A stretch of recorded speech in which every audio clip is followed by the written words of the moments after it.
How to increase video quality on Netflix. Hi everyone, this is Kate and welcome back to another video. And on today's video, we will learn how we can increase video quality on Netflix. So without further delay, let's get started with this video. First of all, you have to log in into netflix.com. So open up a browser, head towards netflix.com and then sign in into your account. Once you're logged in, navigate to your profile icon. After that, head towards the account option and then click on account. Once you have done that, scroll down to your profile and parental controls. Over there, tap or click on your profile. Now, tap on playback settings. There, you have to select high under the data usage per screen.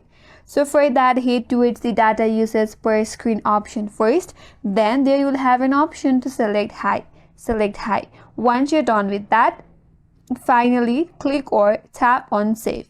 Now this will stream in the best quality available, including 1080p or 4K if your plan and device support it. So that's how you increase video quality on Netflix. And if this video helped you, give it a thumbs up and subscribe for more tutorials. Drop a comment if you have any questions and see you in the next one.